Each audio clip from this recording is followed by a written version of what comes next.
আমার আজকের রেসিপি হলো আলু কাবলি বা চানা। এটা মেলায়, দোকানে, স্টেশনে প্রত্যেকের এটা দেখলে জিভে জল চলে আসে। আর আজকে আমি সেটাই বানিয়ে দেখাবো বাড়িতে।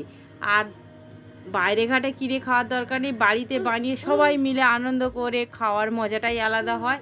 আর খেতেও দোকানের থেকে কোনো অংশ কম না, দোকানের থেকে বরঞ্চ আর খেতে ভালো লাগবে। তো কীভাবে বানাচ্ছি চটপট দেখে নেওয়া যাক। প্রথমে মটরটা আমি সিদ্ধ করে নিয়েছি, তারপর সেটা ঠান্ডাও করে নিয়েছি। তারপর ওর মধ্যে আমি ছোলা নিয়ে নেব। আপনারা মটর ছোলা আপনারা যে যতটা পরিমাণে করবেন সেরকম বুঝে নিয়ে নেবেন। আর ছোলা মটর কিন্তু আমি ওভারনাইট ভিজিয়ে রেখেছিলাম, তারপর কিন্তু আমি মটরটা সিদ্ধ করে নিয়েছি। তো ছোলাটা আমি ধুয়ে পরিষ্কার করে নিয়ে নিলাম। তো এবার আমি ওর মধ্যে একে একে বাকি উপকরণগুলো নিয়ে নেব। তো আমি সবগুলো কিন্তু কুচিয়ে কুচিয়ে রেখেছি, সেগুলো এক এক করে অ্যাড করব। তো প্রথমে আলু সিদ্ধ করে রেখেছিলাম, সেটা এরকম টুকরো টুকরো ডুমো ডুমো কিউব করে কেটে নিয়েছি।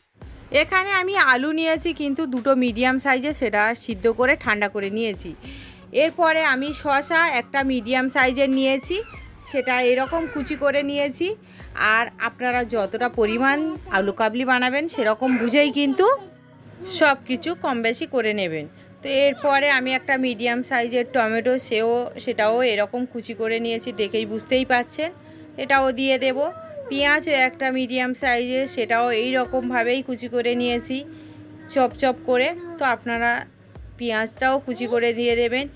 লঙ্কা, কাঁচা লঙ্কা আমি এখানে দুটো নিয়েছি, আপনারা ঝালটা বুঝেই দিয়ে দেবেন, যেহেতু আমি শুকনো লঙ্কা দেবো সেজন্য, বা চিলি ফ্লেক্স। তো সেজন্য আমি লঙ্কাটা বুঝেই দিলাম। কাঁচা লঙ্কা দিলে একটু সেন্টটা সুন্দর আসবে আলু কাবলির। তো এরপরে আমি একটা ভাজা মশলা রেডি করে নেব, এটা সাইডে সরিয়ে রেখে। ভাজা মশলাটা বানানোর জন্য সসপ্যান বসিয়ে দিয়েছি, ওর মধ্যে ধনে দেব 1 চামচ, ছোটো চামচ মেপে, ওই চামচ মেপে জিরে দেব 1 চামচ, ওর মধ্যে 2-3টে মরিচ দিয়ে দিলাম, 5 ফোড়ন 1/2 চামচ মতো, অল্প 1/2 চামচের থেকে একটু কম, আর একটুখানি লবণ আর 2টো ছোটো এলাচ। তারপরে একটুখানি ভেজে নেব 30-40 সেকেন্ড মতো। ভাজা হয়ে গেলে এটা একটু ঠান্ডা করে আমি গুঁড়ো করে নেব। আর এটা কিন্তু মিহি গুঁড়ো করব না। এই মশলাটা থেকে আমি কিন্তু চানার মধ্যেই বা আলু কাবলির মধ্যে 2 চামচ দিয়ে দেব। এই মশলাটা দিলে সেন্টটা কিন্তু খুব সুন্দর আসবে। আর এবার আমি ওর মধ্যে দিয়ে দেব চিলি ফ্লেক্স বা শুকনো লঙ্কা একটুখানি শুকনো কলায় ভেজে এরকম গুঁড়ো করে নেওয়া, খুব মিহি গুঁড়ো না। ওখান থেকে 2 চামচ, ঝালটা আপনারা বুঝেই দেবেন। এরপরে বিট লবণ দেব 1 চামচ, লবণটাও আপনারা বুঝেই দিয়ে দেবেন। আর লেবুর রস দেব আমি এখানে আধখানা পাতিলেবুর রস। আপনাদের কাছে যদি গন্ধরাজ লেবু থাকে তাহলে দেবেন, সেন্টটা কিন্তু আরও দুর্দান্ত আসবে। তো আমার কাছে নেই, আমি পাতিলেবুই দিয়ে দিলাম। আর তেঁতুল আমি ভিজিয়ে রেখেছিলাম, তেঁতুল গোলা জল এখানে আমি দেব 2 চামচ। তো ওই জলের মধ্যে আমি একটুখানি বিট লবণ আর একটুখানি জাফরান মিশিয়ে রেখেছি, যাতে আলু কাবলির কালারটা খুব সুন্দর আসে। এরপরে আমি চামচের সাহায্যে ভালো করে মিশিয়ে নেব।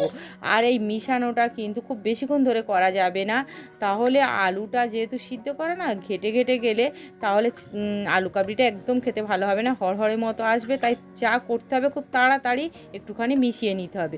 তো মিশিয়ে নেওয়া হয়ে গেল, দেখতেই পেলেন দেখতে কতটা সুন্দর হয়েছে। আর এই গরমকালে যদি বিকেলবেলা বা সন্ধ্যের দিকে বাড়িতে এইরকম আলু কাবলি বা ছানা বানিয়ে সবাই মিলে আনন্দ করে বসে খাওয়া যায়, তো এর মজাটাই আলাদা হবে। অবশ্যই পারলে এই রেসিপিটা একবার আমার চ্যানেলে এসে দেখবেন, আর কেমন হয়েছে সেটাও আমাকে কমেন্ট করে জানাবেন। আমার এই রেসিপিটা যদি ভালো লাগে তাহলে আমার চ্যানেলকে লাইক, কমেন্ট, শেয়ার ও সাবস্ক্রাইব করে পাশে থাকা বেল আইকন প্রেস করে দেবেন। প্রত্যেকবারই বলি, আজও বললাম, যাতে আমি পরবর্তী ভিডিও দেওয়ার সঙ্গে সঙ্গে আপনারা প্রথমেই দেখতে পান। সবাই ভালো থাকবেন, সুস্থ থাকবেন। ধন্যবাদ সবাইকে, দেখা হবে পরের রেসিপিতে।